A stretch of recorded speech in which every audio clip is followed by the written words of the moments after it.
Mwiriwe neza nshuti za channel yacu, umwaka mushya muhire. Turongeye turagarutse rero. Tugarutse na topic ivuga ngo urukundo rubaho cyangwa ntirubaho. Hari bamwe babyemera abandi ntibabyemere. Wowe se urabyumva uti? Reka tugiye kuganira twumve mu kiganiro gito turi bugirane n'umutumirwa wacu, twumve uko yumva urukundo, ese rubaho, ese byamubayeho. Ibyo byose turaza kubimenyeramo. Murakoze cyane. Ngaho reka dukurikire rero. Mwiriwe neza. Mwiriwe neza.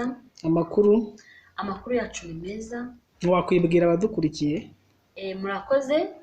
Nitwa Umutoni Wase. Ndi umumama ndubatse. Mfite umugabo n'umwana umwe w'umuhungu.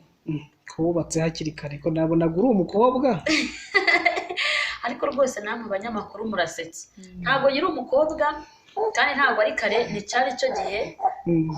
Ubwo kubera ko hari ibintu umuntu aba agomba kwirinda mu gihe akiri mutoya. Kigaragaza ko washatse turakibwirwa n'ikira.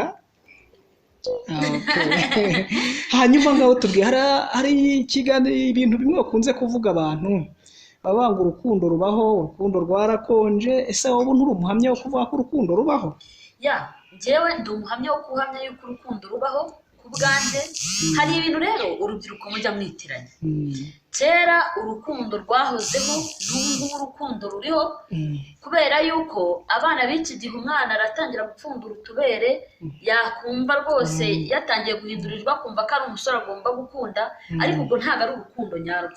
Urukundo nyarwo ni rwa rundi umuntu agera igihe agafata icyemezo akavuga ati njye majije gukura ku myaka yanjye runaka, none ngiye kubwira umukobwa uyu yuko mukunda, ubundi dushyingiranwe tubane byemewe n'amategeko, ubundi rwose mbishyira ahagaragara. Urwo ni rwo rukundo. Rero nemera ko urukundo ruriho, kuko nanjye ndakunda, nkundana n'umugabo wanjye, kandi biragaragara ko urukundo rubaho ku bantu benshi batandukanye. Ahari rimwe na rimwe ujya kubona ukabona ingo nyinshi ziri gusenyuka, ukabona nta kwezi, amezi 3. Ese wowe uribona biterwa n'iki? Urakoze cyane. Ibyo bintu bibaho ku ngo zimwe na zimwe, ariko ikintu kibitera akenshi habamo kutizerana. Hari ukuntu umuntu akubwira ngo aragukunda ariko ntaba kwizera. Ibyo ukoze rimwe na rimwe ukumva ko akubeshya hagati na hagati, umwe akajya akora ibye n'undi agakora ibye. Iyo byagenze gutyo rero, rwa rukundo ni nkaho nta ruba ruhari. Niho biva ugasanga batangiye kugira gutanga